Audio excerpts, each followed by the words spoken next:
Sel nädalal meedia avaldas, et Reformierakond maksis nõustamise eest oma liikmetele kuuluvatele firmadele. Minul on raske sellest asjast aru saada.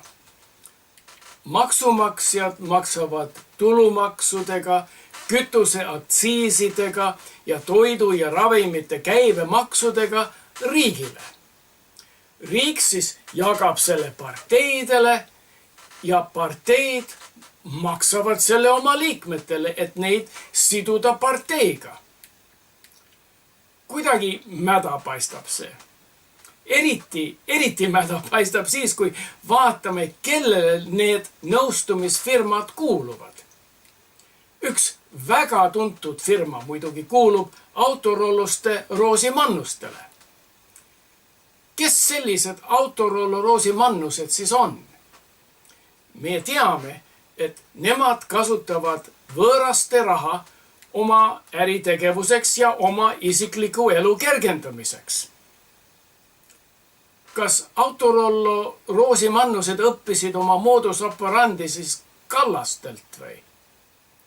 Kas Rain Rosimannus on suur suli Siim Kallase eesnahk?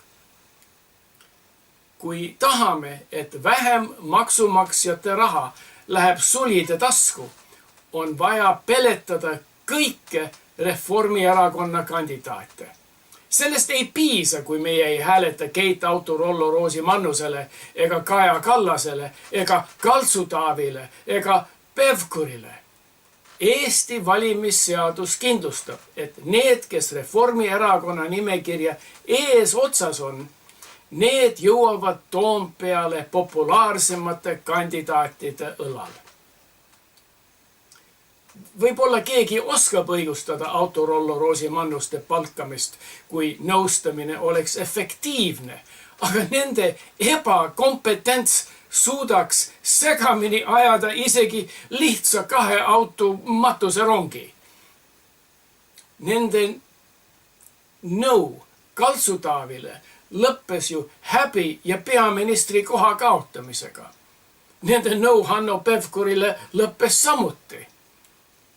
Reformierakonnal olid sirged rööpad Stenbocki majja, aga autorollo Rosimannused suutsid need raudteerööpad lahti rebida isegi kummihaamriga. Ja teine asi, mis mulle silma jäi, oli Aafrika reisile läinud Riigikogu liikmed Marianne Mikko, sotsiaaldemokraat, kes teab, et rahaga ei osta õnne, vaid võimalust õnne otsida soojematelt maadelt. Ja Terje Trei Reformierakonnast, keda tunned tänava peal sellest, et ta näeb välja nagu lüpsinaine, kes kohvi valgendajaks lüpsis kogemata pulli.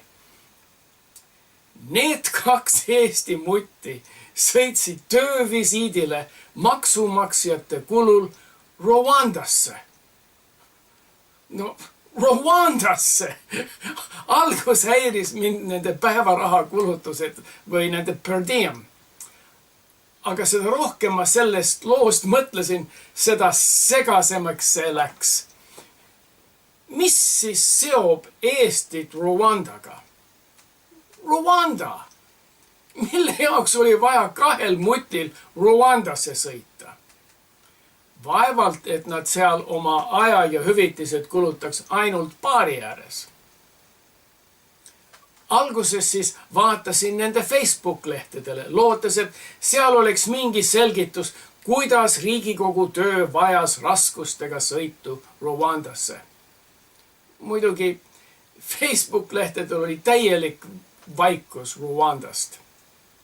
Mikko avaldas küll oma uhket mootorpaati. Trei uhkustas Facebookis oma sünnipäeva pidutsemist Itaalia villas.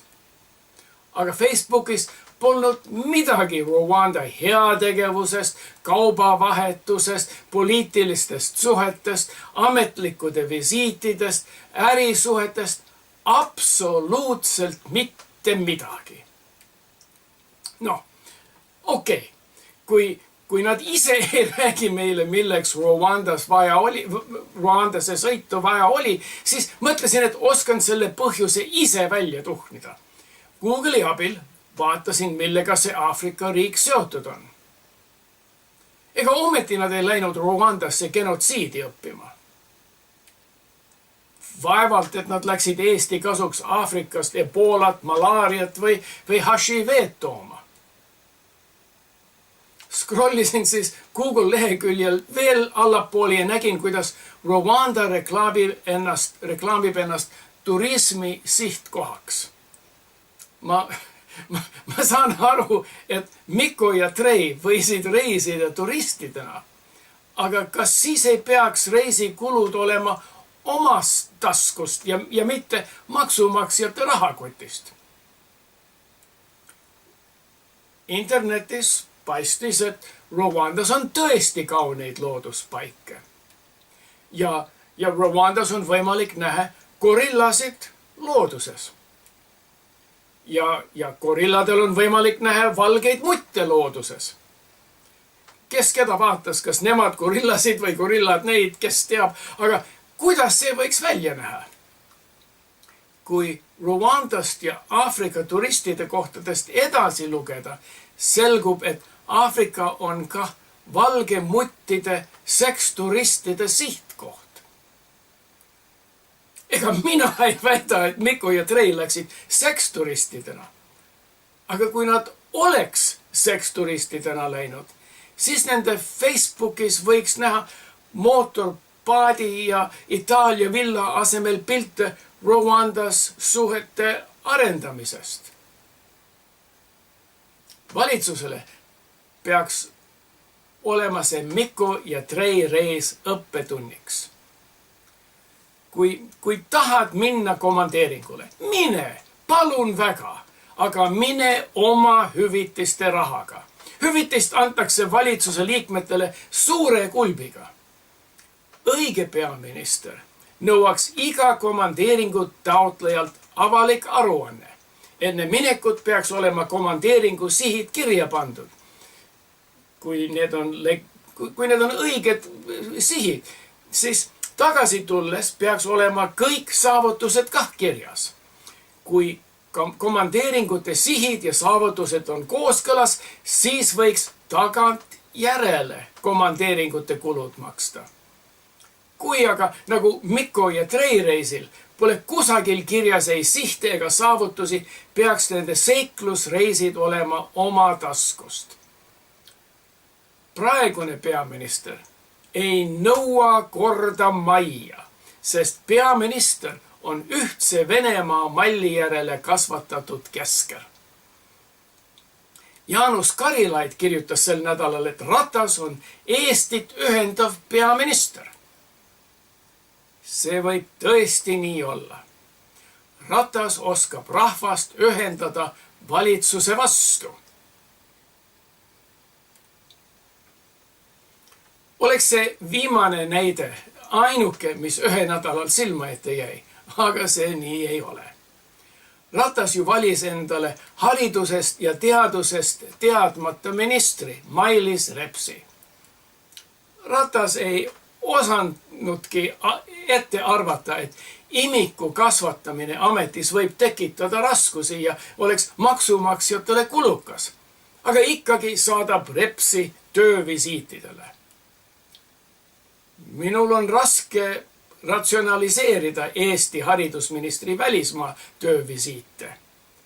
Ja raske on ka aru saada, miks Eesti sisestel töövisiitidel ta peab oma imiku kaasa võtma.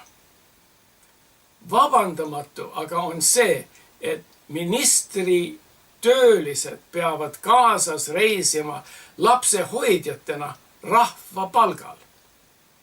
Ega valitsus ju teiste emadele ei paku maksumaksjate kulul lapsehoidjaid. Mina oskaks oma maksusid otstarbekamalt rahva heaoluks kulutada. Ja ma kujutan ette, kuidas töövisiidil võib selle väikese saamatu inimesega algata mingi karjumine, nutt ja meeleheitel hädaldamine. siis tormavad lapsehoidjad kohe rahustama haridus- ja teadusminister Repsi.